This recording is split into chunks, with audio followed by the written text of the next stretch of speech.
Está? Bom dia a todos. Não sei se é bom fechar a porta. Se calhar a porta pode ficar aberta para ir entrando pessoas. Este evento está live, portanto está no Facebook da Ovibeja e no Agroportal. O modo que falarmos aqui vai ser transmitido e muita sorte a todos. Queria agradecer à Ovibeja o convite por vir moderar esta mesa. Queria também felicitar a Ovibeja por ter posto a comunicação como o tema central de quase todos os seminários que estão a acontecer. Este tema é comunicar um grande desafio para a agricultura e também tem ali a exposição à entrada que é todo sobre comunicação. Eu tenho aqui na mesa o Carlos Coelho, que é uma pessoa que tem trabalhado, penso eu, a sua vida em criar marcas e em gerir marcas, se estiver a dizer bem. Eu há 10 anos ouvi-o numa conferência e fiquei muito bem impressionado, gostei muito e fui dizer, e depois de uma década vejo aqui outra vez, completamente igual. A Luísa Castro e Brito está a jogar em casa, trabalha em comunicação, tem responsabilidades, pelo que eu já percebi, naquela exposição sobre comunicação na agricultura, onde basicamente está tudo dito lá, sobre as dores que o setor agrícola passa entre aquilo que faz bem e aquilo que não é comunicado sobre o que faz bem. A Ana Ruth Silva é sócia de uma empresa ou de uma agência de comunicação na agricultura. Arrisco-me a dizer que pode ser a única que combina agricultura e comunicação. Normalmente nós temos pessoas que sabem muito de agricultura e temos pessoas que sabem muito de comunicação. Temos alguma dificuldade em encontrar as duas juntas. E, portanto, muitas vezes temos comunicações de coisas que não são bem ditas ou temos coisas muito bem feitas e que não são bem comunicadas. E depois temos o Carlos Neves, mais um Carlos, produtor de leite, uma pessoa muito conhecida no setor associativo, esteve na AJAP, esteve na APROLEP, uma associação que representa os produtores de leite, é blogger, incluindo no Agroportal, que é uma grande honra, temos o Carlos Neves lá, e escritor também, portanto é alguém que comunica muito e que comunica bem. É produtor de leite, portanto foi bem escolhido, que é um setor que durante muito tempo foi sempre criticado. Eu aprendi que quando encontro o Carlos nestas conferências, não lhe pergunto se está tudo bem, pergunto se está tudo mal. Pode ser que ele me diga alguma coisa boa e não críticas. Pronto, eu acho que tendo a audiência a chegar, nós vamos mudar aqui um bocadinho. Tinha falado aqui com o Carlos Coelho, que me explicava a sorte do toureiro, e tendo em conta ali de como se apresenta, eu vou começar a perguntar ao Carlos. O Carlos depois, se quiser apresentar o que tinha para apresentar, apresenta. Mas Carlos, basicamente isto passa-se o seguinte: o setor agrícola é um setor que, no caso de Portugal, ocupa 2/3 do território, alimenta a população, numa população crescente em que o desafio será como alimentar a população, faz muita coisa bem feita, na sua maioria ocupa o território, produz bons produtos, a agricultura mantém a paisagem, mas tudo isto em termos de comunicação não passa assim, e o que tende a passar é casos que muitas vezes desvirtuam a imagem da agricultura. É a questão da plantação dos abacates, é a questão das estufas de Odmira, é a questão de um problema ou de outro, e acaba por ser difícil. O setor sente um bocado uma certa ingratidão ou frustração de como comunicar. Tendencialmente o setor agrícola comunica mais em reação do que proativamente. Isso acho que é um ponto importante.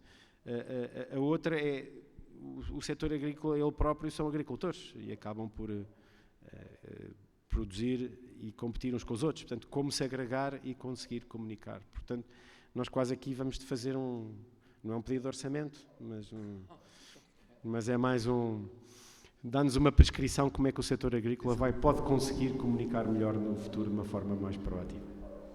Bom, antes de mais bom dia aos que estão aqui, aos que nos podem estar a acompanhar por outros meios.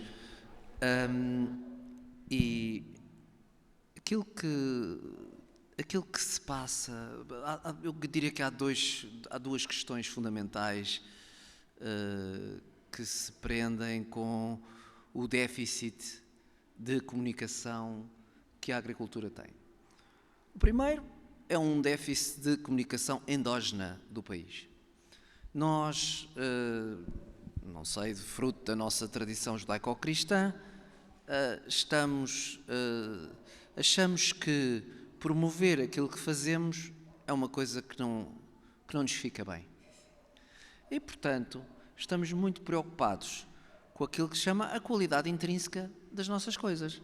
E nós classificamos as nossas coisas como mais ou menos, certo? Se perguntarem a alguém, então como é que é a tua coisa? Bom, a minha coisa está mais ou menos. Vai-se andando, mais ou menos, é boazinha. E, portanto, é uma forma, somos humildes na forma como trabalhamos. Essa humildade desvaloriza os nossos produtos, certo? Ou seja, nós não somos capazes de acreditar que metade do valor, e esta equação não é um orçamento, mas é uma equação, metade, na pior das hipóteses, metade do valor de um produto é qualidade percebida e não qualidade intrínseca. Ou seja, o valor final de alguma coisa, na sua maioria, depende daquilo que os outros acham dessa coisa e não nós próprios. Portanto, nós vivemos preocupados com os produtos que fazemos, com a qualidade que eles têm, e depois desvalorizamos a segunda parte da agricultura, que eu chamo agricultura de marcas. Não somos capazes de fazer a agricultura da nossa marca. E o que é fazer a agricultura da nossa marca? É exatamente a mesma coisa que fazer a agricultura de qualquer outro produto. Eu na primeira não sou especialista, não é?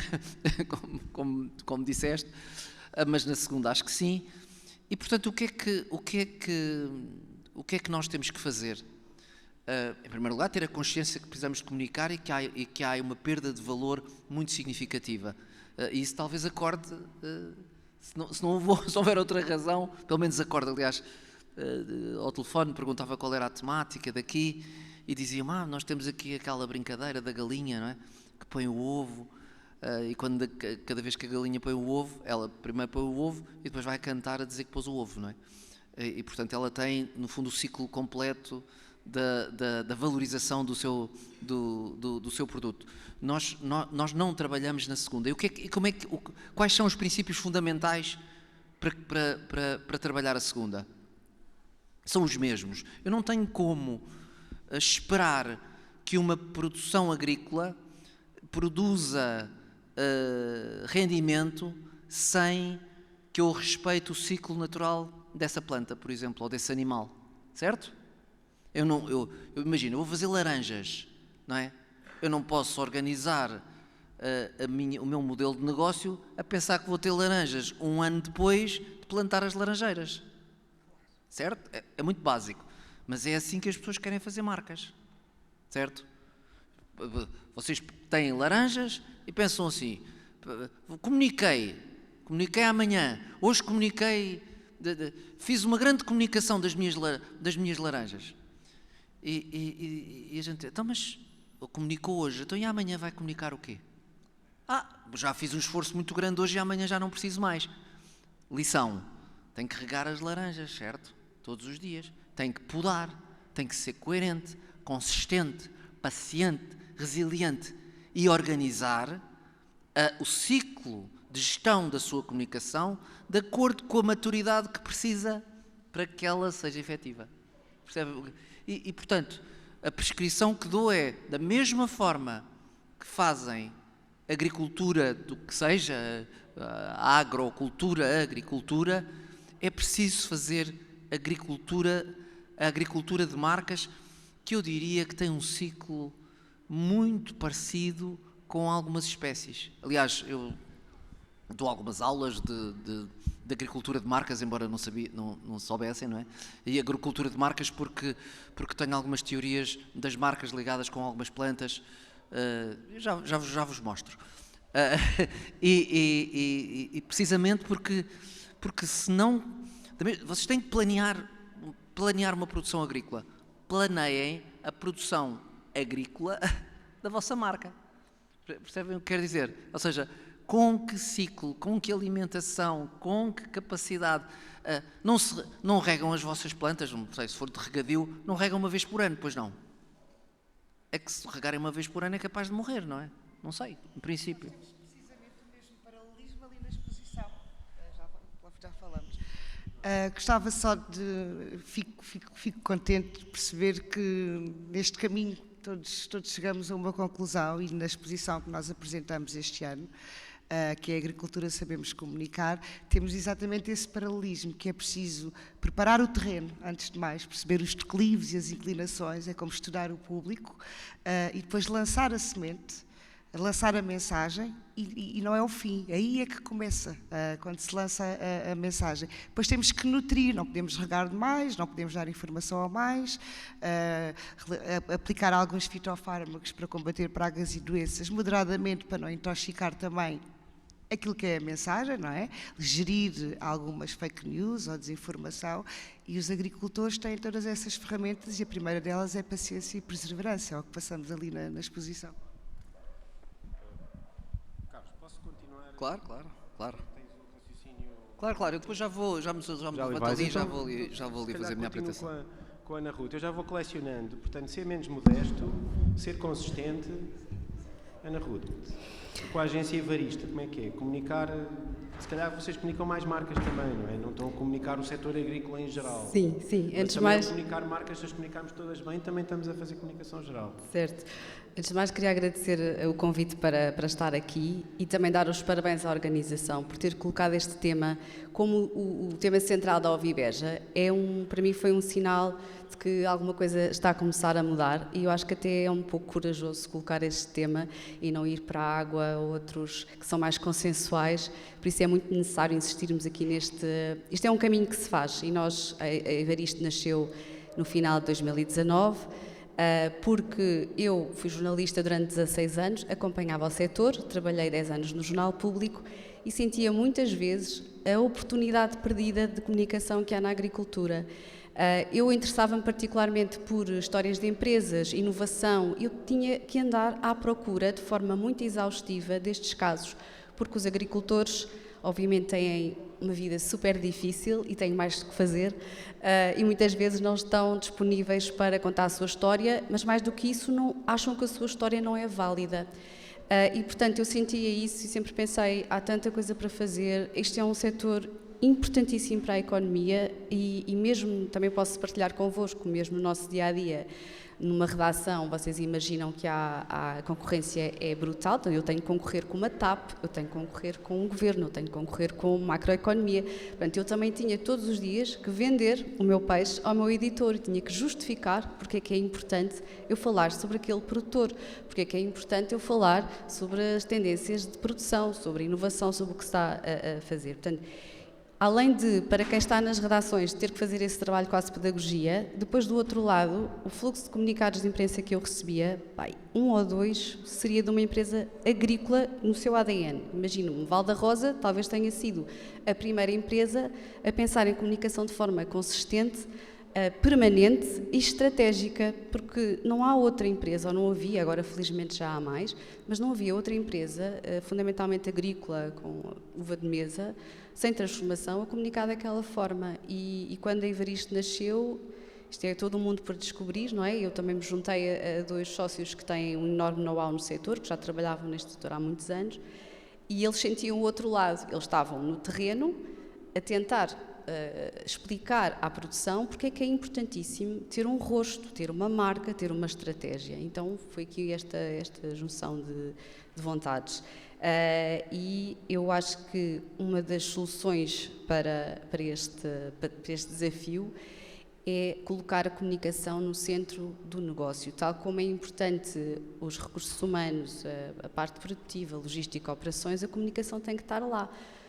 E tem que estar lá, até pode ser de variedíssimas formas. Nós temos o caso do Carlos Neves, não é? Que por si só é um protagonista e impacta a sua comunidade de uma maneira incrível, mas uma empresa agrícola que não trabalha o seu produto, não faz valorizar o seu produto, tem mais dificuldade também em negociar perante o seu cliente de grande distribuição. Pronto, e, portanto, depois podemos falar mais detalhadamente sobre esta questão, mas eu diria que é fundamental colocar a comunicação no centro do negócio, encarar isto como um investimento e não como um custo, e é um investimento que tem retorno.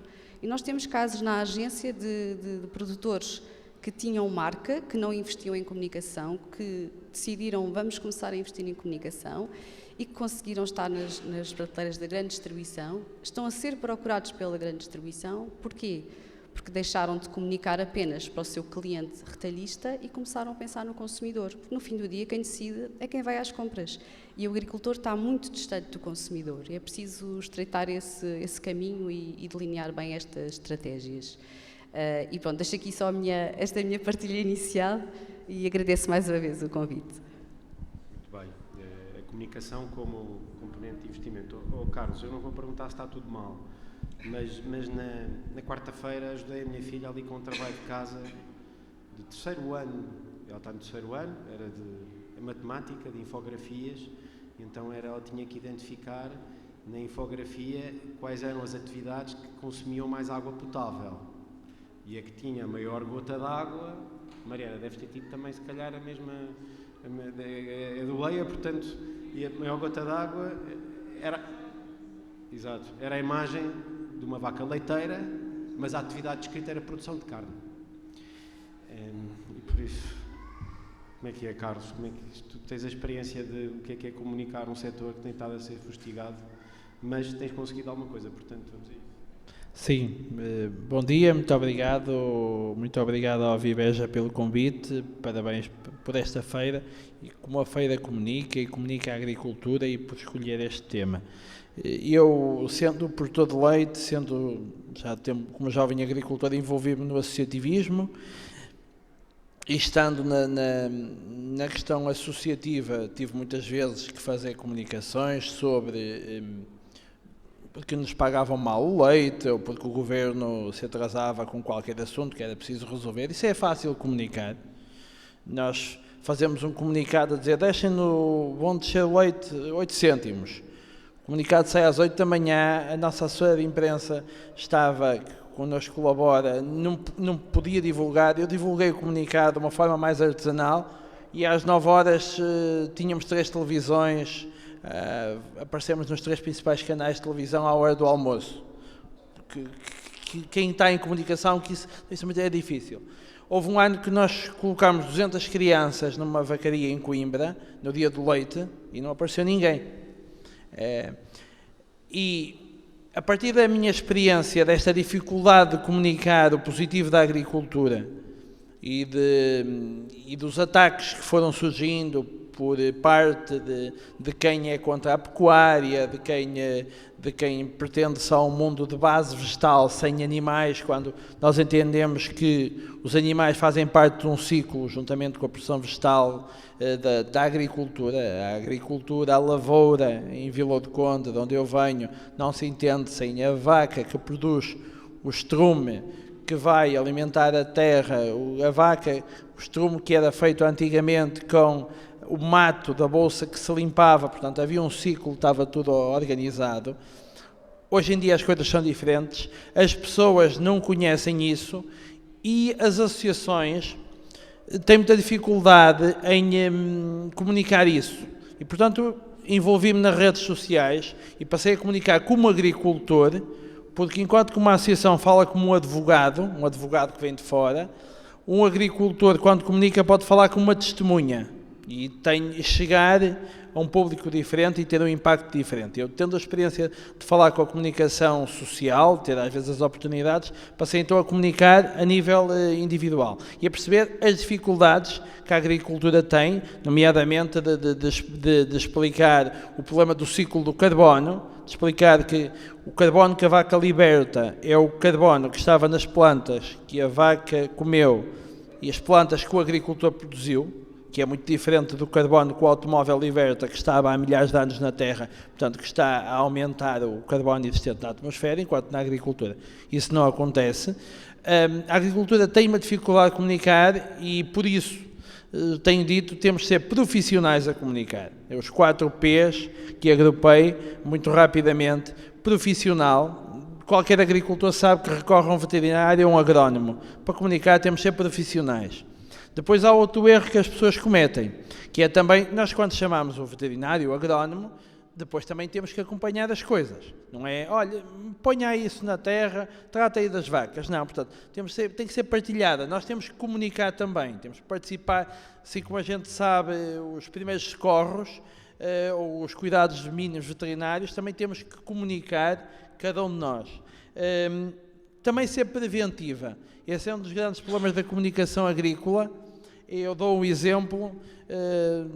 Imaginem que a gente vai na rua e há uma velha amiga da escola, uma senhora muito bonita, que nos vem ter connosco e que nos dá um grande abraço e muitos beijinhos. Se nós chegarmos a casa ou à hora do almoço telefonarmos à esposa, olha, sabes, querida, encontrei uma amiga na rua, ela deu-me um grande abraço, fez uma grande festa, já não havia há tanto tempo. É muito diferente de não dizermos nada e haver uma cobra qualquer venenosa que telefona à mulher e diz assim, tu sabes que eu vi o raio do teu marido na rua com uma galdéria, já está estragado, não há hipótese. Por muito que a gente comunique muito bem, querida, estás a perceber, está tudo estragado. Pronto. Se nós conseguimos comunicar antes, isso faz diferença. Tive um exemplo muito rápido na Agrosemana, colocaram, que é a feira está lá entre Vila do Conde e Póvoa de Varzim, colocaram um cartaz dos animalistas, dizer, leite é sofrimento. Durante a noite houve um temporal muito forte, qualquer coisa estranha, o cartaz desapareceu e não se passou mais nada. Passados uns dias, um senhor do grupo que colocou, foi para um grupo do Facebook de Vila do Conde dizer, fizemos isto, não sei o quê. Um senhor que já foi candidato do PSD, que agora é diretor de um hospital em Aveiro, disse, não, eu conheço os agricultores, isso não é assim. Um senhor que era do PS, um autarca lá numa freguesia, não, isso não é. Uma médica lá local, não, eu conheço os agricultores, eles investem no bem-estar. Como nós comunicámos antes com essas pessoas, o problema, o senhor meteu a viola ao saco e aquilo não teve impacto. Depois a comunicação tem que ser permanente, como é evidente. As pessoas pensam, faz uma vez, não. Tem que ser como qualquer, uma relação de amizade ou uma relação de amor entre um homem e uma mulher. Temos que dizer todos os dias ou regularmente, oferecer flores, dizer que te amo. Uma fogueira tem que levar lenha e a comunicação tem que ser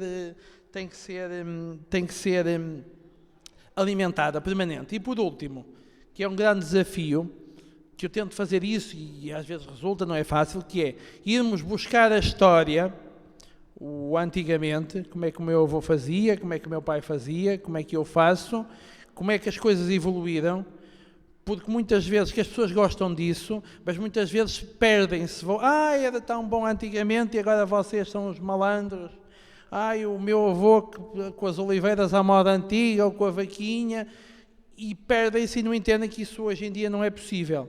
E, portanto, temos de ser capazes, é um grande desafio, de irmos ao estereótipo que a pessoa tem do agricultor com o chapéu, ou do chaparro, ou conforme, e puxarmos isso para os nossos dias, explicarmos como é que a agricultura evoluiu, e como é que fazemos hoje em dia, e que não somos piores nem melhores do que antigamente. Somos da mesma maneira que as pessoas antigamente lavavam a roupa à mão, agora lavam na máquina com detergente, já também utiliza produtos, essas coisas todas. Acho que já gastei o meu tempo, muito obrigado. Carlos, eu queria perguntar o seguinte, portanto, nós vemos que as marcas, ou seja, o produto, que é o que o agricultor faz um produto e vende, estão a trabalhar nisso. Portanto, que hoje há agências de comunicação com a agricultura. Temos o caso do Carlos, que é um agricultor que comunica utilizando os meios modernos, blog, redes sociais, e comunica diretamente às pessoas e as pessoas seguem e leem. Uma espécie de influencer. Quanto mais, melhor. Eu queria perguntar agora na perspectiva do orçamento. Faria sentido o setor agrícola, que isso passa é mais abrangente, o setor associativo, agrícola, os produtores de leite, produtores de fruta, produtores de carne de vaca, produtores de carne de leite, produtores de azeite, produtores de vinho, que também concorrem entre eles, mas que todos beneficiariam em que a imagem da agricultura em geral melhorasse, faria sentido eles unirem-se e fazerem qualquer coisa de comunicação? Do género, criar um projeto muito leve que trouxesse evidência científica positiva sobre o setor e colocasse nas redes sociais? Tendo isso um custo? Faria isso sentido? Porque a fazer isso é complicado, porque depois começam todos a discutir e dizem eu produzo melhor do que tu e o que tu fazes não é bom e... Luísa. Há um ponto que eu gostava de lançar aqui também para a nossa discussão. Nós temos até agora estado a falar todos sobre o esforço dos agricultores, a forma de comunicar, a forma de criar uma marca, a forma de comunicar diretamente. Mas há um problema grande, que é o receptor da mensagem.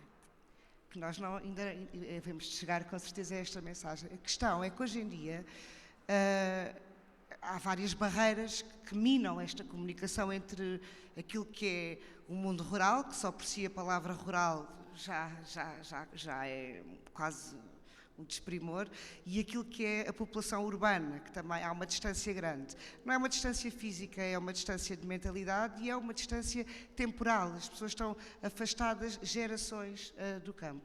Depois temos uma questão que é uma sobrecarga de informação enorme, e não temos tempo para verificar as nossas fontes, não temos tempo para fazer o contraditório, e isso é um terreno muito fértil para a desinformação e para as fake news. As pessoas não têm tempo. Depois há outra questão, no meio disto tudo, que temos os motores de pesquisa que nos falando como consumidores, os motores de pesquisa conhecem-nos, não é? Isto aconteceu na eleição de Trump, por exemplo, e quanto mais acreditamos numa determinada forma de alimentação ou de agricultura ou em qualquer partido político, mais respostas nos chegam para essa inclinação. E então temos uma série de preconceitos e de barreiras de comunicação. E esta distância geográfica faz os consumidores quererem a nostalgia dos seus alimentos, porque a comida é uma coisa religiosa para todos nós, para todos os consumidores. E outro ponto interessante é que enquanto são bem aceitas as inovações de produtos, de carros, de tecnologia, quando chega a altura de dizermos que o nosso alimento agora é moderno, é eficiente, é, entre aspas, tecnológico, o consumidor não confia, porque o consumidor procura uma coisa que é natural. E natural não existe, não é? Eu no outro dia passei e vi uma carrinha que dizia, era de uma ervanária e dizia produtos naturais. E eu disse, mas como é que uma ervanária? Produtos naturais, não é? E então, nós podemos fazer este esforço enorme, mas temos um ruído de comunicação muito grande, temos um público distanciado da realidade agrícola, polarizado, e como os agricultores, como disse a Ana Ruth muito bem, têm mais do que fazer, nem todos têm tempo para comunicar, nem todos têm o dom de comunicar, é verdade. E depois nem todos têm também facilidade em entrar neste mundo de guerrilha. E então abstiveram-se de comunicar. O que é que eles devem fazer? Devem contratar alguém para comunicar por eles? Eventualmente, eu acho que a comunicação tem que ser encarada, como já foi dito aqui, como mais um fator de produção. Há 10 anos atrás, se nós falássemos sobre comunicação, o setor agrícola tem que ser o Estado a fazer. Há aqui uma evolução, já ninguém está a falar mas há um do ponto Estado. interessante. A minha pergunta é quem é que deve comunicar pelo setor agrícola? O setor agrícola são 120 mil agricultores, representados por 200 associações, como é que resolvemos isto? Deve haver algum exemplo em algum outro setor? Há um exemplo interessante, não vou pô-lo nas mãos do Estado, mas, como devem saber, a comunicação agrícola é uma disciplina corrente nos cursos ligados à agricultura nos Estados Unidos e no Canadá principalmente. Também há na Europa. As pessoas que estão a estudar ou veterinária ou agricultura têm uma disciplina que é a comunicação agrícola e há mestrados e há teses. E do meu ponto de vista, assim como nós estudamos ética da comunicação, quem estuda comunicação, cada vez mais esta questão da comunicação tem que constar naquilo que são estes eventos e naquilo que é a formação dos agricultores, porque mais tarde ou mais, o setor comunica internamente muito bem, os agricultores têm as ferramentas, os agricultores utilizam agricultura de precisão, utilizam apps meteorológicas e, portanto, a questão que falta aqui é, de facto, usarem essas ferramentas para fora. Relativamente ao orçamento, é um problema, é verdade. Foi rara a visita que eu não acompanhei, que não tivesse posto essa questão, mas no fundo há retorno, não é? Há retorno, é uma questão de arriscar e devagarinho ir construindo, mas é sem dúvida uma grande questão. Os agricultores falarem a uma só voz, como tinha perguntado, e encontrar uma plataforma. Já se tentou, pode-se fazer, mas a questão é que chegar ao público. Nós podemos fazer tudo, mas enquanto não conseguirmos lentamente e ter muita paciência combater aquilo que são os maiores entraves à comunicação, que é a distância geracional. Mas há uma questão. Há um vazio na comunicação. Os agricultores demitiram-se de comunicar nesta arena de guerrilha. Criaram um vazio. E o que é que aconteceu? Marcas muito mais ágeis, ativistas, vendedores de produtos não agrícolas, começaram a ocupar esse vazio da comunicação. E que são autênticas marcas de marketing. Então, o vazio criado por esta Portugalidade também, de nós não nos sabermos vender, esse vazio criado deu um espaço, esse espaço foi ocupado, ou seja, os agricultores que não comunicam, alguém vai comunicar por eles, sem dúvida nenhuma. E há uma autora canadiana que escreveu um livro, que é Jessica Ice, que é The Communication, a escassez da comunicação na agricultura, e faz precisamente esse ponto. Nós temos que ser comerciais, temos que ser sexys, por assim dizer, e temos que desistir de logo à primeira de comunicar ciência e de comunicar... Nós temos que intrigar as pessoas sobre o que se passa no campo. Basicamente é isso. Nós temos que nos focar muito bem no público e como vamos conseguir chegar, porque tem havido algum trabalho. Muito obrigado. Carlos, pareceu-me que... Eu agora aproveitava e subia ali para aquela Vamos coisa. lá. Não é? Keynote speaker agora. Vou-vos passar um bocadinho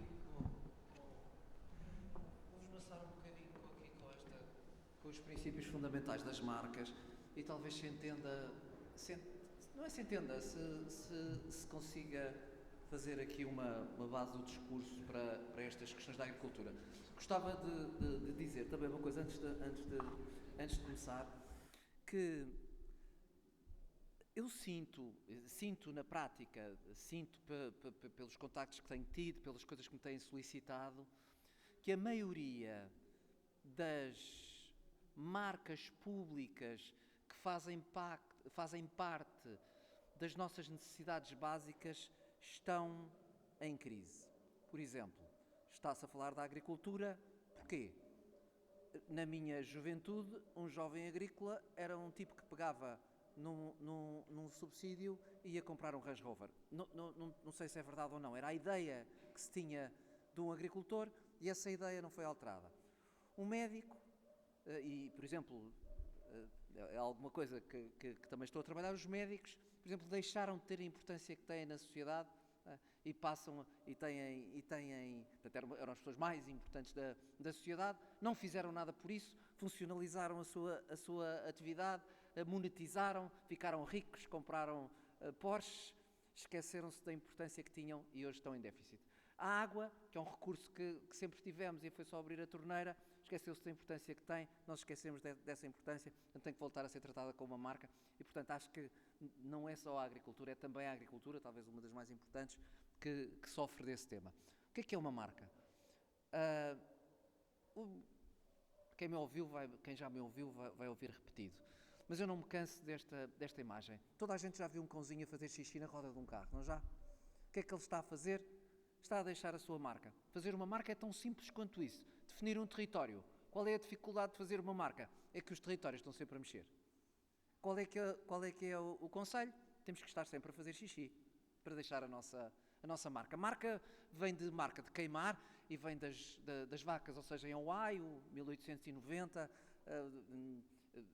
a história das marcas comerciais, naturalmente, 2 vacas pastavam, era preciso dizer que aquela é tua e esta é minha, e portanto criaram-se ferros com as iniciais dos proprietários, que hoje são vistos os monogramas. Os monogramas não são mais do que a interseção das letras dos proprietários, que era permitido fazer um ferro para queimar os animais, e portanto as marcas começaram por ser, acima de tudo, um sentido básico de propriedade. No entanto, o mundo mudou, hoje estamos todos ligados e deixámos desta visão básica das marcas, onde eu tenho uma marca, tenho ali um consumidor e falo e essa mensagem passa, para termos um princípio desta natureza. Gosto muito desta imagem, que já uso há algum tempo, e que me diz que aquilo que está ali não é aquilo que está ali, aquilo que está ali é metade daquilo que está ali, porque a outra metade está aí. Ou seja, hoje, mais ou menos, nós dizemos metade e seduzimos a outra metade. Metade daquilo que se diz da nossa marca, de nós próprios, de tudo, não é da nossa responsabilidade. É alguém que vai lá e diz que somos bons ou que somos maus, ou que, sem nenhuma razão objetiva. Eu gosto muito de fazer provocações de natureza mais profunda e eu pergunto muitas vezes isto: o que é mais importante? É o copo ou o vinho? 99% das pessoas vão me responder que é o vinho. Certo? Pois nós vivemos num mundo diferente. Nós vivemos num mundo onde é preciso ser e é preciso parecer. Este atleta, provavelmente, na sua vida, não vai conseguir fazer essa posição nunca mais. O que é que lhe serviu? De nada. Não há nenhum júri, como estão ali a ver, que está a olhar para ele. Não adianta rigorosamente nada. Nós acharmos que o importante é o vinho, que é a qualidade do vinho e que este vinho é muito bom, se o contexto do vinho for ou muito mau ou completamente inexistente. O nosso vinho vai passar a ser uma grande sorrapa se ninguém achar que ele é valioso. Por isso vivemos aqui uma metáfora de 2011. Esta não sei se é sua, não, é do Carlos Dias, mas creio que é do público. É do público. Porquê é que as coisas não funcionam? Por esta razão. Ainda hoje, temos ali os prémios dos azeites, não é? Ainda hoje é bastante diferente do que era há uns anos. Sabem como é que funciona o mercado dos azeites, vocês que são daqui? O mercado dos azeites funciona. Traders espanhóis vêm a Portugal comprar azeite a granel para vender no mercado internacional com rótulos italianos. Isto não é uma brincadeira. É um assunto sério. 1 litro de azeite português tem aumentado muito, mas nesta minha metáfora vale 2 euros. Imagina que era 2 euros. O mesmo litro de azeite português com rótulo espanhol vale 4 euros. O mesmo litro de azeite português com rótulo italiano vale 8 euros. Nós achamos que temos o melhor azeite do mundo, mas o mundo não nos conhece. O mundo não sabe. Qual é a única boa notícia disto? Temos 6 euros para ganhar. Ou seja, temos aqui a capacidade de convencer. Se temos qualidade intrínseca, temos que ter qualidade percebida. O que é uma marca? Funcionalidade. Simples, um pouco de teoria só. Funcionalidade. Nós temos uma marca que, no caso da agricultura, serve, é life support, não é? Ou seja, é aquilo que nos alimenta a nós e além disso, alimenta a terra numa perspectiva de ciclo fechado. Mas temos que aceitar que uma marca tem outras componentes que não têm a ver com a funcionalidade. A estética é absolutamente vital. Nós somos seres de juízo estético.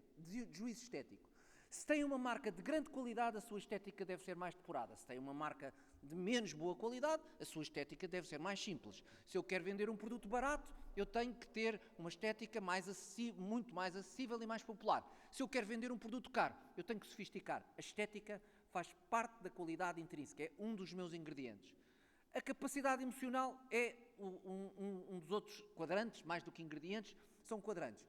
Eu tenho que relacionar o meu produto com as pessoas. Estava-se a falar dos públicos, como é que chegamos às pessoas? Chegamos às pessoas ou não chegamos às pessoas quando colocamos as coisas em seres numa perspectiva racional e não emocional. A agricultura ficou aprisionada na grande distribuição. Qual é que é a mensagem da grande distribuição? Compre mais barato, compre mais barato, compre mais barato. Eu peço muita desculpa, citando o Sr. Aveiro, de quem era muito íntimo e tenho muita pena que nos tenha deixado, estou farto de coisas baratas, como ele dizia. Estou farto de coisas baratas. Se fossem boas, não eram baratas. Certo? E, portanto, não podemos entregar funcionalidade ao discurso de relação que precisamos com os consumidores. E, por último, hoje ninguém vai consumir um produto que não explique qual é a sua contribuição social. A contribuição social não é plantar árvores porque se andou a destruir a floresta. Qual é o meu contributo? Qual é o contributo que eu tenho para a sociedade? Nós, quando compramos um produto, votamos com a carteira. Isso significa o quê? Compramos o produto A em detrimento do produto B. Portanto, tomamos decisões que têm a ver com aquilo que uma marca representa na sociedade. Sucintamente, estes são os 4 quadrantes.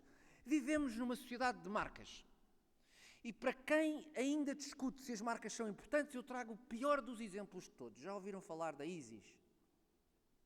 A ISIS é uma organização terrorista que disse que queria ser a Apple do terrorismo. Mata as pessoas sempre da mesma maneira. Veste as pessoas que matam sempre da mesma maneira. Usa sempre as mesmas metralhadoras. Faz os filmes da mesma maneira, a matar pessoas. Sabem o que é que tem conseguido? Ou qual é os objetivos? É conseguir ser líder na angariação de fundos para a sua causa e na angariação de pessoas para se matarem pela sua causa. E tem conseguido. Coerência, resistência. Um péssimo exemplo. Pior, com vergonha, que o trago. Mas para enfatizar que vivemos numa sociedade de marcas.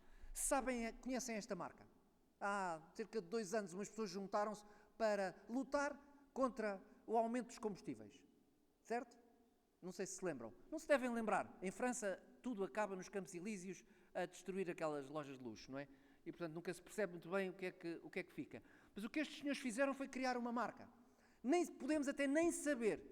E quando estamos a falar em agregação de esforços de um setor, é criar uma marca agregada, neste caso, que está no porta-bagagens dos nossos automóveis e que foi capaz de significar alguma coisa, vejam lá, para além daquilo que eventualmente eles estão, porque a partir de uma determinada altura já nos esquecemos de qual era a luta. Quando estamos a falar de setores, estamos a falar de país. E será um país uma marca também, ou quem é Portugal? E o que é isto da marca de um país? A marca de um país é uma questão de identidade, antes de tudo. Mas não é uma questão de orgulho nacional, é uma questão do impacto que isso tem na economia.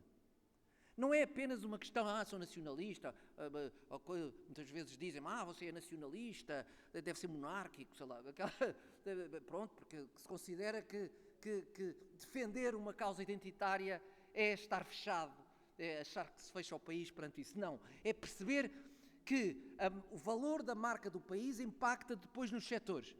E se eu tiver um país muito valorizado, naturalmente que vai valorizar os produtos que eu fizer nesse país. E aquilo que eu disse há pouco, que é nós temos vergonha de dizer que as nossas coisas são boas. Então, mas nós temos, aliás, a inversão que se tem acontecido em Portugal tem sido muito à custa de que outros venham dizer que as nossas coisas são boas. O Ferrat Adrià ainda é hoje o Picasso da cozinha que diz que o melhor peixe do mundo é português. Se perguntarmos a um português se o melhor peixe do mundo é português, a maioria dos portugueses vai dizer, é mais ou menos, não é? O nosso peixe é mais ou menos, é bonzinho, não é assim, escapa. Pois na realidade, esta história é muito engraçada, porque começou pelo Kelly Slater, quando 3 cavalas fizeram um tubo ali nos super tubos em Peniche, e que depois foi preciso encontrar um surfista que se chama McNamara, que o país inteiro conhece, que teve, neste caso não é sorte, foi uma operação montada para que fosse possível pegar neste canhão e dispará-lo para o mundo. O canhão da Nazaré sempre lá esteve. Eu dei muitas conferências em Peniche, estive envolvido nisto, muitas conferências em Peniche. O mar em Peniche significava morte, fome, terror, por isso as pessoas vestiam de preto. Canhões da Nazaré há no país inteiro. Um canhão da Nazaré é alguma coisa que resulta da nossa história, da nossa cultura, da nossa geografia. É preciso surfá-lo e dispará-lo para a primeira página do mundo. Nós temos em todos os lados, temos certamente muitos casos no setor da agricultura. Posso? Não estou a olhar para mim. Bom. Ok. Portugal é muito fixe, mas nós temos medo, muitas vezes, de contar esta história e fazemos uma história mal contada e colocamos-la no charco. Não há pior vendedor de Portugal do que um português. Já pensaram? Os livros que há de história do país são escritos por estrangeiros. Precisamos que venham de fora dizer que as nossas coisas são boas. E por essa razão é que o imobiliário é a única coisa que está a valorizar o país. Já pensaram? Porque está no mercado livre e é colocado no mercado livre a vender a milhões porque é o que vale.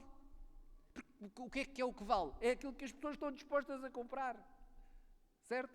E ficamos todos muito preocupados. Devíamos era dizer assim, como é que vamos fazer dos nossos produtos para que eles acompanhem a valorização que o imobiliário tem, certo?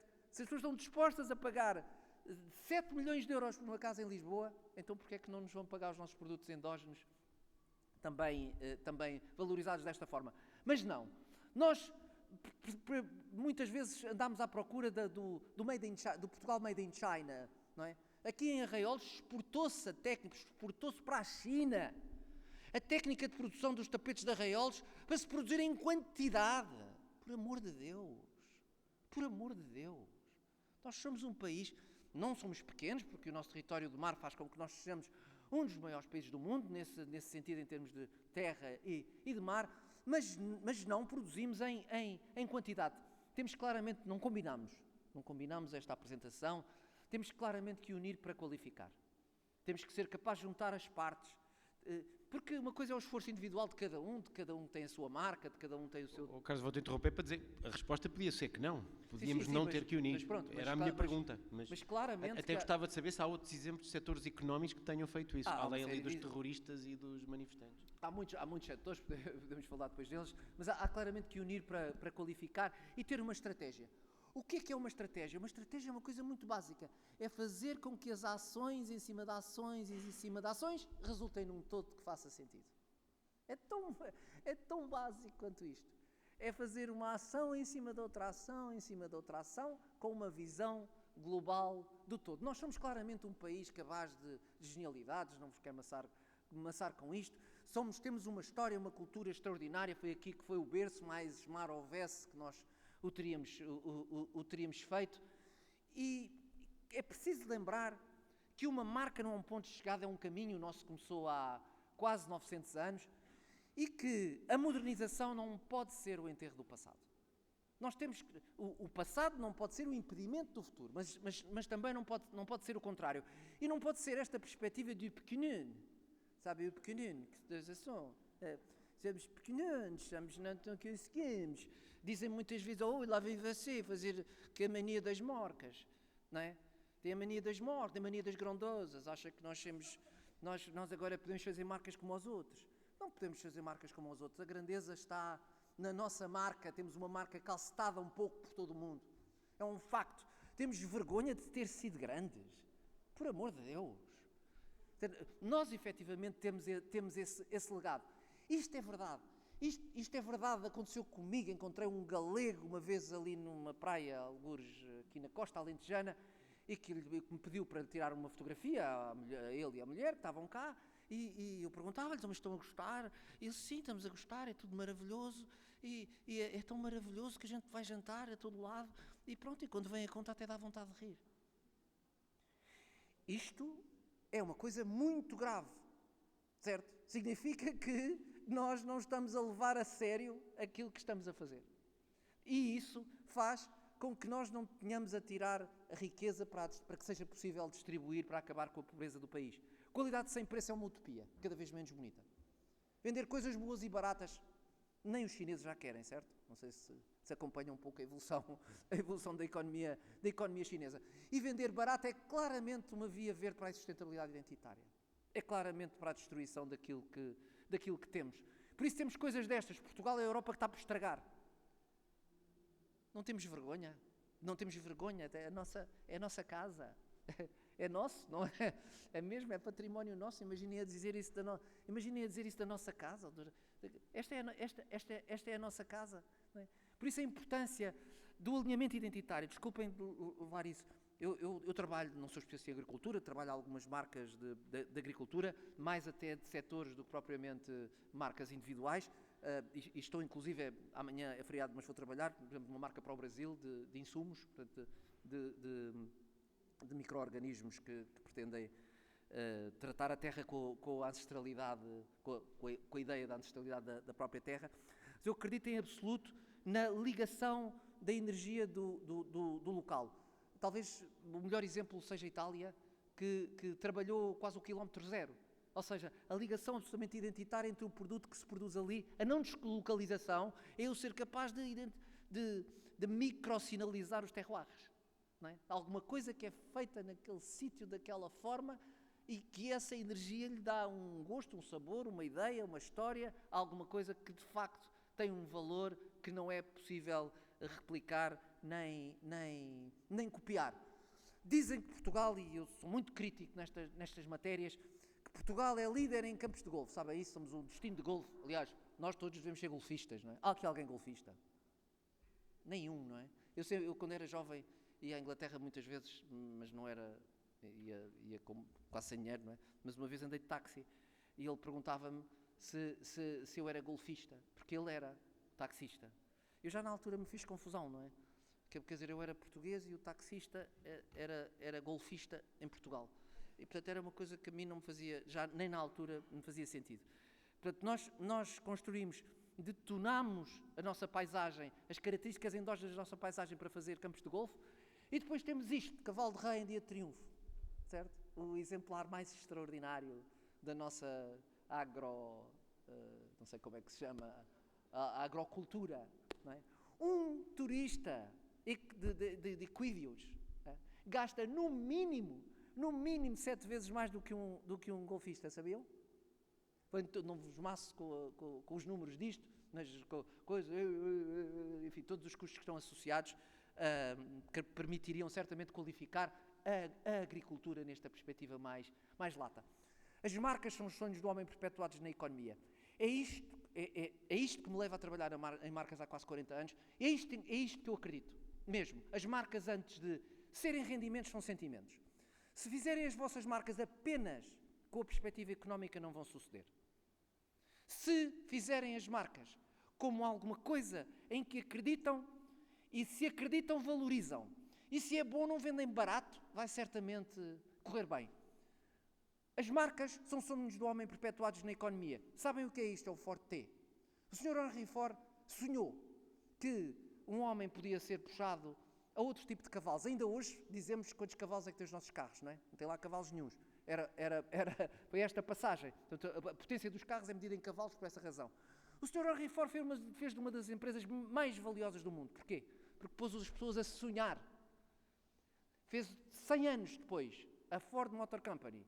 Era enorme, mas fazia carros funcionais, que a única coisa que se preocupava era em transportar as pessoas de uma forma mais ou menos económica. Até que veio este senhor e voltou a pôr as pessoas a sonhar, que era possível olhar para o mundo de outra forma e que era possível ter um carro de outra maneira. E toda a gente gozou com ele. O gráfico que eu trago aqui está muito desatualizado. Mas este foi o dia em que, está muito desatualizado do valor bolsista da Tesla, mas este foi o dia em que a Tesla ultrapassou a Ford Motor Company, certo? Neste dia a Tesla tinha vendido muito poucos automóveis e já valia mais que a Ford, hoje vale mais do que a Ford e uma série de, quase a indústria inteira. Porquê? Porque as marcas são sonhos do homem perpetuados na economia. A bolsa é um bom sítio para ver, as pessoas acreditam que a Tesla tem mais futuro do que a Ford. Por isso é preciso ver para além do quadrante funcional. É preciso ver, só o amor pode ser cego, provavelmente, mas é preciso ver. É preciso ver que afinal o supérfluo pode ser o essencial, percebem o que quero dizer? Ou seja, que aquilo que está para além daquilo que as coisas são tão importantes quanto o que é. A qualidade intrínseca, por muito que nos custe, é subjetiva e a qualidade percebida é essencial. Por isso temos que continuar a contar a história da nossa marca. E pedem-me muitas vezes para eu dizer, mas o que é isso? Qual é a bibliografia que a gente tem para fazer uma marca? Quem é que leu As Mil e Uma Noites? Alguém leu As Mil e Uma Noites? Se eu aconselho agora, fora de brincadeiras, aconselho, são 1001 histórias, é a história, a parte bonita, é a história de um rei que teve um desastre amoroso e que durante 1001 histórias tinha um grande harém e dormia com uma das suas concubinas. Eu vou contar assim a versão popular. Era a história de um rei que tinha muitas mulheres e todos os dias dormia com uma e que a matava. Até que chegou a Sherazade, que era linda de morrer e que não queria morrer. Então o que é que ela fez? Começou a contar ao rei uma história muito sedutora que não terminava e continuava sempre no dia seguinte. Uma história muito sedutora que não terminava e continuava sempre no dia seguinte. Uma história muito sedutora que não terminava e continuava sempre no dia seguinte. Se não querem que a vossa marca morra, contem todos os dias uma história muito sedutora que nunca termina e continua sempre no dia seguinte. O que é que é uma marca? Uma marca é um misto de realidade e de ideia, ou de percepção. Eu estudo aí de uma perspectiva já mais técnica, que não vos vou amassar, as marcas como árvores. E por isso temos que começar por ver as suas raízes, como é que elas estão, o que é que nos fundamentam, qual é que é a terra que nos liga. Literalmente na agricultura é aplicável como em poucos sítios. Depois temos que fazer pruning. É o que eu faço. A maior parte do meu trabalho é organizar marcas. E organizar marcas vocês têm que organizar uma marca de acordo com como organizam as vossas espécies. Não, nas vacas provavelmente não se cortam patas, não é? Mas é preciso organizar. O que é que isto quer dizer? Quer dizer que vocês precisam de moldar, de retirar a energia. Por exemplo, aquele pé de cabra aqui em baixo, ali no set, o pé de cabra é uma das coisas, como sabem, não é? Que vai tirar a energia da planta, não é? E, portanto, é preciso não ter ideias a mais, é preciso não ter ideias divergentes. Não há nada pior do que uma ótima ideia, mas desalinhada com a marca. Portanto, eu tive uma ideia nova, mas ela não me vai levar nesse caminho. Para quê? Para que seja possível conduzir a vossa marca no sentido que vocês precisam, ou seja, respeitando a natureza, mas encontrando uma forma que vá ao encontro daquilo que é a vossa estratégia. Uma marca territorial. A agricultura é uma marca territorial, é uma marca do território intrinsecamente ligada ao território. E para mim essas marcas só têm sucesso se refletirem a alma de um povo. Estamos a falar mesmo de cultura identitária, independentemente do nível de inovação com que se trabalha. Não se confunda isso. A inovação é perfeitamente compatível, não é só compatível, é desejável, é a única forma. E claramente, quando estamos a falar de agricultura, estamos a falar do estômago. E Portugal é claramente um dos países do mundo que é de se comer, ou seja, no sentido de que é muito atrativo nessa matéria. Agora, também é importante ter em conta isso. As marcas são como os bons vinhos, não são simples de criar. Nunca serão baratas e nunca haverão muitas. A mortalidade das marcas é muito grande. Fazerem a vossa marca é uma coisa realmente difícil. Já falámos disso, paciência, persistência, resiliência, resistência. Lembrem-se do meu menino a fazer xixi. A realidade muda, está a mudar todos os dias. O facto de não estarmos bem hoje, ou estarmos bem hoje, não quer dizer que amanhã vamos estar, e o contrário também é válido. E pensem que o preço é a sustentabilidade que nos falta. Falta-nos sustentar o preço. Se pensarem um dos fatores de respeitabilidade de alguma coisa, tem a ver com o nível de preço. Não é? Leigos, quase todos, de vinhos, nós quando chegamos a um restaurante, escolhemos o vinho porquê? Pelo preço, certo? Depois logo dizemos, e depois assim fingimos que percebemos muito de vinhos e damos o vinho, não é? Mas escolhemos, vamos gastar 10, 20, 30, 50, 100, 200, percebe? Portanto, é o preço que vai determinar aquilo que é a nossa escolha, e fazemos isso por muitas outras coisas. E por isso gosto muito um dos sermões do Padre António Vieira, que diz: se os vendemos tão baratos, porque é que nos avaliamos tão caro? Porque lá por dentro achamos que muitas vezes somos muito vaidosos, então porque é que não conseguimos refletir essa vaidade de facto na nossa marca? As marcas, se forem maltratadas, morrem muito cedo. A mortalidade das marcas é enorme, mas se forem bem tratadas, podem viver para sempre. Permitam-me terminar esta apresentação lembrando aqui o Sr. Rui Nabeiro, que dizia sempre: devemos ser líderes na imaginação. Imaginação não é uma brincadeira. Imaginação é aquilo que queremos construir para o futuro. Muito obrigado. E agora vamos sentar. Excelente, Carlos. Ficou respondida à pergunta e excelente apresentação. Eu queria... A Ruth pediu-me para falar, mas eu antes queria perguntar-se... Aliás, queria-vos passar o microfone e ter um pouco a vossa opinião. Voluntários para fazer perguntas ou comentar? Mariana.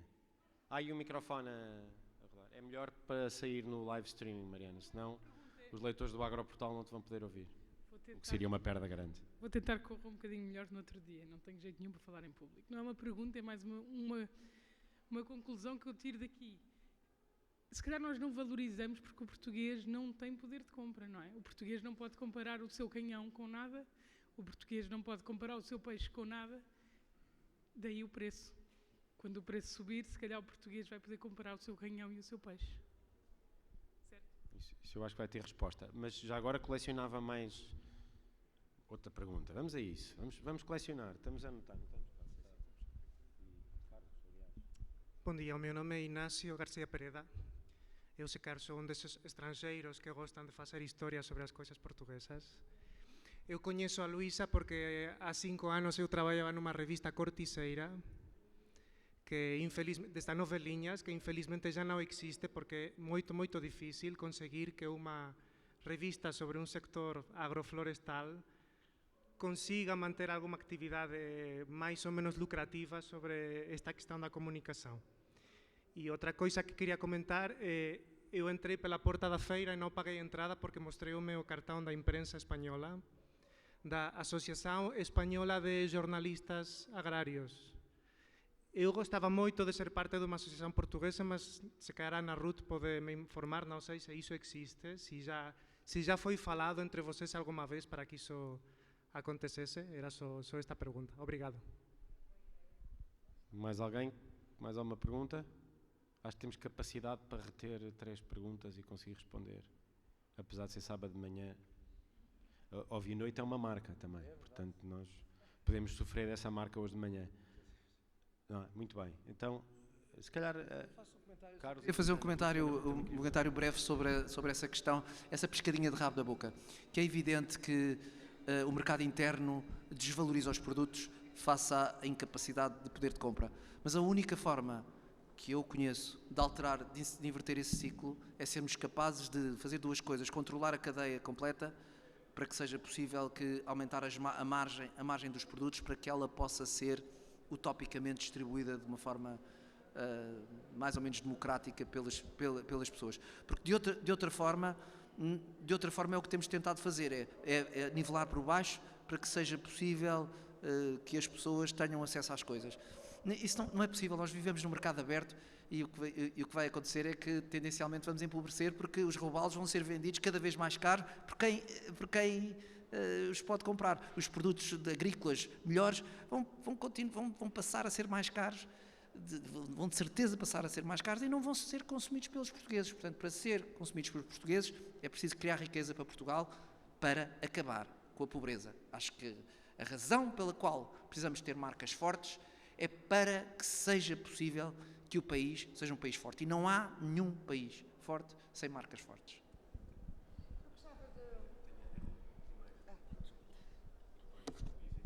Vou só responder à questão. Do meu conhecimento, não há nenhuma associação de jornalistas especializados em agricultura. Felizmente, a imprensa especializada em Portugal do setor é muita, profícua e com muita atividade, portanto, o setor comunica muito bem internamente e para os seus pares. Depois há o desafio de comunicar para fora, não é? Para os jornalistas, para os nacionais, que geralmente interessam-se mais quando há problemas, quando há seca, quando há falta de subsídio, portanto, muitas vezes são milhares os tratores nas ruas, e nós temos assistido a manifestações de agricultores desde o início do ano, e na imprensa no dia a seguir muitas vezes nem sequer há uma breve sobre o assunto. Portanto, isto lá também tem a ver aqui com estas questões que nós estamos a falar. Eu queria só fazer um comentário, porque a Luísa há pouco também falou na questão o agricultor colocou-se numa posição em que deixou que os outros falassem por ele. Isto acontece também aqui connosco portugueses, não é? Que nós precisamos que venha alguém de fora dizer o quão fresco é o nosso peixe. E acontece o mesmo com o agricultor. Não faz o mínimo sentido ser um chefe a falar de um alimento, de um produto. Quem sabe mais de alimento e de produto é quem o produz, é quem o faz nascer, não é? E que depois distribui para todo o lado. Também não faz o mínimo sentido não ser o agricultor a colocar o tema da água em cima da mesa. Porque é que há de ser o ambientalista a vir falar sobre esse tema? Portanto, este problema da reatividade e não da ação, para mim é gravíssimo e está muito no cerne das consequências que nós estamos agora aqui a enfrentar. Há outra coisa que eu também queria falar, que o Diogo há pouco falou, até perguntou se o Estado é que devia comunicar a agricultura, e eu digo que sim, o Estado devia comunicar Portugal.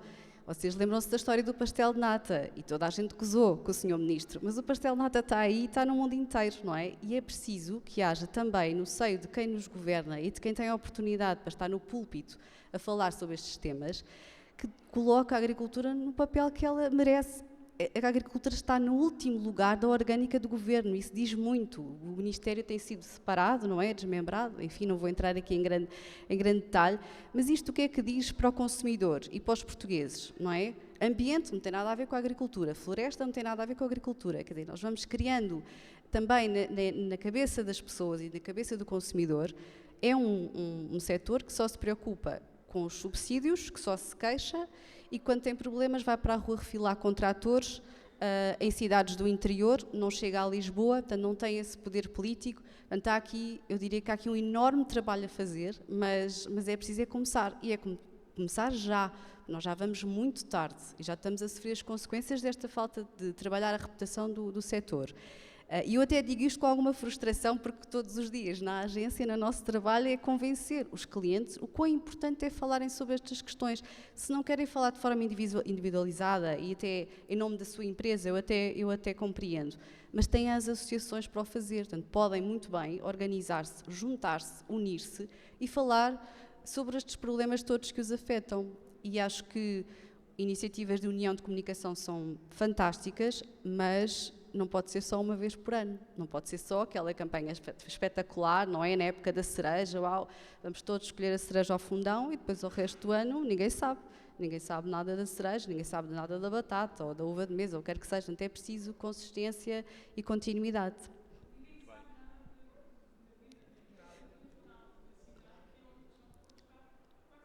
Concordo. Dizia-me a Mariana ao pequeno almoço que não gostava de falar em público.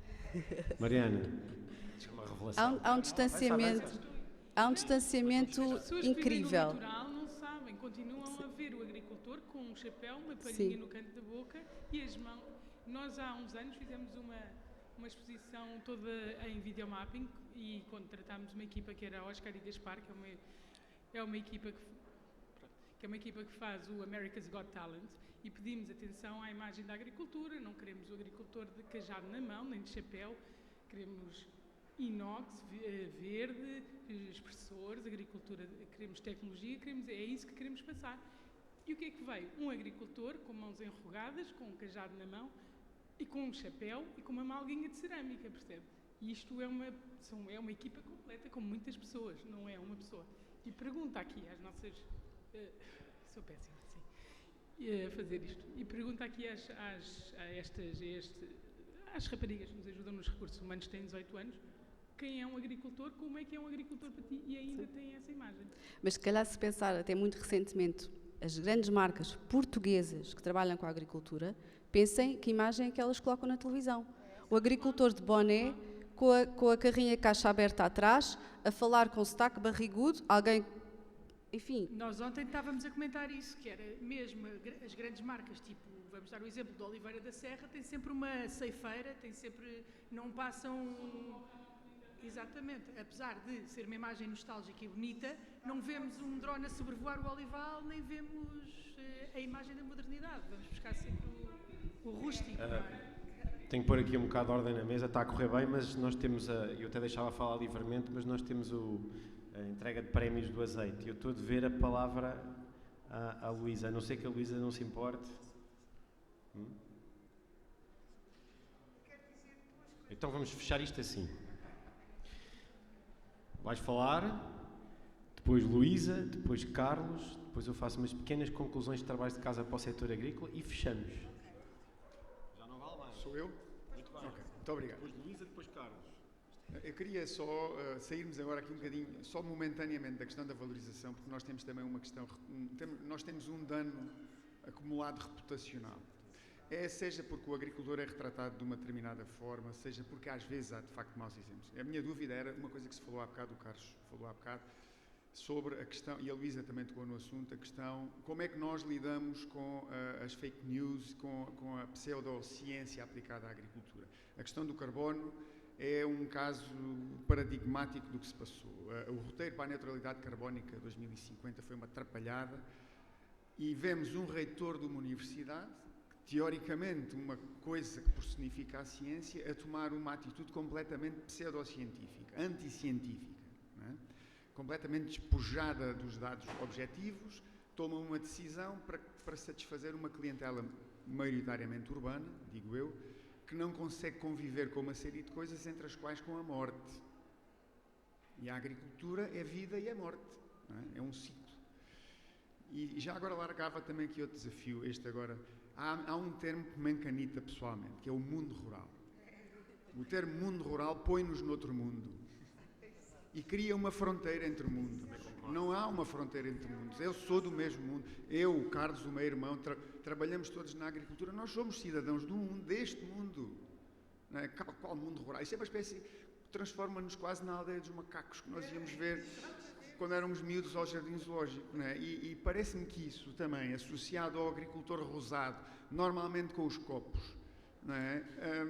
Cria-nos aqui uma imagem que depois custa a passar a tecnologia, a responsabilidade, o esforço para ocupar território. Enfim, vamos já calar. Obrigado. Tem a pergunta? É a última da audiência. Menina da bandelete branca. Não podia falar? Não, atrás. Não sei se eu não. Não tem mais ninguém. Bom dia, ainda é, boa tarde. Alice Teixeira, coordenadora do Centro de Competências na luta contra a desertificação. Comunicação. Eu acho que não vale a pena estarmos aqui a levantar grandes questões filosóficas. Para mim, comunicação, eu diria mais. Aliás, eu prefiro não comunicar do que fazer de conta que estou a comunicar. Eu neste momento, por exemplo, tenho o Facebook, todas as redes de comunicação fechadas, porque eu, para conseguir comunicar, tenho que comunicar bem. Eu todos os dias gostaria de comunicar muito melhor. Por isso, mundo rural, ele tem toda a razão. O mundo rural não existe, existe um mundo e a desertificação, quando falamos na desertificação, não falamos, infelizmente, contra mim falo, não falamos só da desertificação do interior. Por isso, temos que nos juntar todos e comunicar a agricultura, o território rural que está a servir os urbanos, que está a prestar serviço aos urbanos, etc. Pronto, comunicar é muito importante. Não pode ser o parente pobre da agricultura, o parente assim sujo. Muito obrigado. Pode desligar esse microfone. Luísa, 3 minutos. Carlos, 3 minutos. Agora tem que começar a ser autoritário, porque já está a chegar ali. Muito bem. Está a começar a vir a pressão de fecho. Eu gostei do ponto que a Mariana levantou e gostei da forma como o Carlos respondeu, que é a questão de nós vivermos num país com pouco poder de compra. É excelente, basta compararmos os ordenados mínimos de cada país. Nós fizemos uma exposição temática aqui há uns tempos no pavilhão do artesanato que se chamava Quanto Tempo Tem a Tradição? E também temos uma grande dificuldade em fazer a curadoria para aquela exposição, para não ter que ter cortiça chinesa, não é? Então são poucos, mas depois a coisa tem que se compor e temos ali umas coisas que temos que ceder. Nessa exposição foi precisamente para mostrar o que é que estava ali em causa e é cada vez mais raro. E nós contabilizámos quantas horas se levava a fazer uma cadeira de boinho, por exemplo, ou quantas horas se levava para fazer uma manta de mértola, uma manta tradicional alentejana. Começámos a contabilizar as horas em que o senhor se deslocava, sendo que ia buscar a matéria-prima um ano antes, o mesmo com as ovelhas. Nas mantas alentejanas até às vezes demora 2 anos para terem a mesma coloração e para a manta não ficar, portanto, atrapalhada, não é? E depois o tempo que leva ao boinho a secar, as voltas que tem que dar, só há em 2 ou 3 sítios e fazer a cadeira, e as pessoas continuam a não comprar. Porquê? Porque aquilo também é do tempo dos avós e é de uma altura que as pessoas... Por outro lado, nós estamos confusos, porque o boinho também nos faz lembrar uma altura de fome e de pobreza, não é? E há muito poucas cadeiras de boinho, uma manta é vendida por 600 euros. Quem é que trabalha 2 anos para vender uma manta por 600 euros, não é?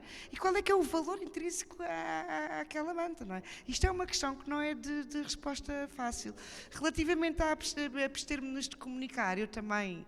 Sou de comunicação e também sou jovem agricultora, pronto, agora já sou mais agricultora, e comunicava também a um nível pessoal e também desliguei, porque eu não podia pôr uma fotografia do olival, ou não podia pôr uma fotografia de um trator, porque havia sempre críticas e realmente as pessoas cansam-se. Estava a fazer mal. Eu quando ponho uma fotografia tenho que ter uma história atrás. Não posso pôr só a fotografia ou não posso dizer de volta ao campo. Só mais um breve ponto. Um breve ponto. Nós, quando vamos comunicar para o público, devemos esquecer estas hashtags de Rural Pride ou em defesa dos animais, da mesma maneira que existe no outro lado no outro lado da conversa. Temos que nos libertar destes chavões e destes emblemas que carregamos connosco, porque não temos que nos posicionar, nós temos é que nos propor a uma comunicação. E, portanto, evitar esta polaridade e este mundo rural que, no fundo, é uma criação e que não existe. Obrigado, Luísa. Carlos, 3 minutos? Conseguimos? Começamos, vamos tentar. Aquela questão de Coimbra, do reitor que excluiu a carne de vaca, foi um péssimo exemplo de comunicação agrícola.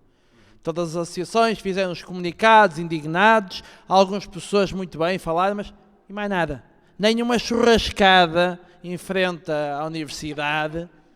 Uma boa resposta. Arcos de Valdevez, nas cantinas das escolas, comem lá carne. Pode ser 1 ou 2 vezes por ano, 1 vez por semana. É um bom exemplo. Outra questão.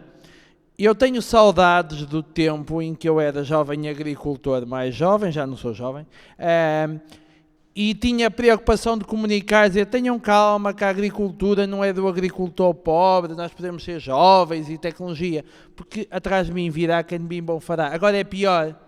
Agora, em vez de achar que nós somos uns pobres desgraçados com um chapéu, acham que nós somos uns bandidos, uns assassinos de animais, uns destruidores do solo, e agora ainda é pior. Portanto, eu tenho saudades desse tempo em que ao menos eram os pobres, mas simpáticos. Aliás, eu costumo dizer, eu nunca sei qual é o ponto em que eu deixo de ser um pequeno agricultor fofinho para passar a ser um grande latifundiário malandro e terrível. Em termos de comunicação é melhor ser pequenino, comunica melhor, sou mais simpático. Queria responder um bocadinho ao início da questão da comunicação e para encerrar um bocadinho. O exemplo, nós temos um problema que é a luta pelo espaço no estômago do consumidor. E muitos dos problemas que nós temos vêm dentro do próprio setor, de quem quer vender outro produto e faz comunicação negativa para substituir o que nós vendemos, seja o leite pela bebida vegetal, a carne pela carne de laboratório, etc. Ou então de quem quer vender o produto biológico ou não sei o quê, precisa de atacar o químico e essas coisas todas.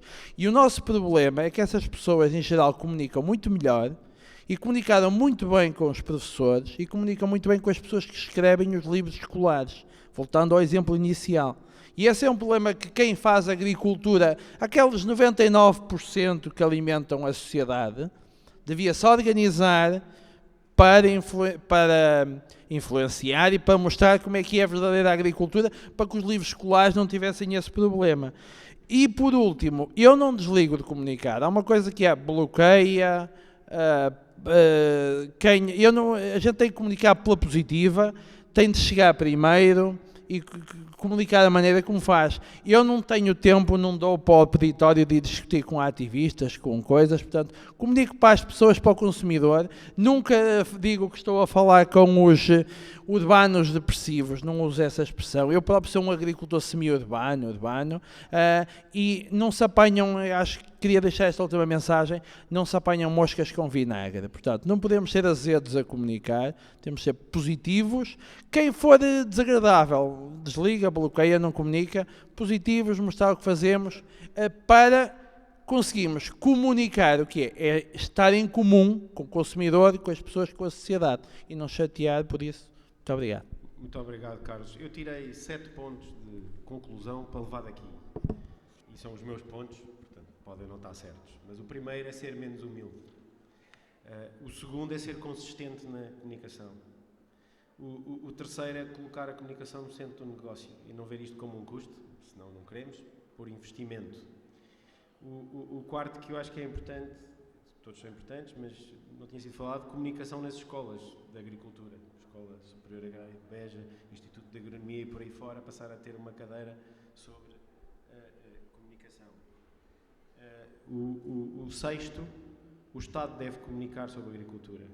Isso já houve tempos em que isso aconteceu e a agricultura não pode estar na periferia da decisão política, tem que estar na centralidade da decisão política. 7, e era algo que eu tinha uma grande dúvida, é possível unir pessoas diferentes naquilo que é unificável e comunicar, tentar ver as coisas boas, a ideia de transmitir uma alma territorial e melhorar a imagem do agricultor. E acho que o setor pode fazer com isto e deve fazer com isto, e parar de dizer temos que comunicar para falar da maneira como estamos a comunicar. Eu queria agradecer a todos, agradecer o nosso keynote speaker, agradecer os nossos oradores e pedir uma salva de palmas a todos. Muito obrigado.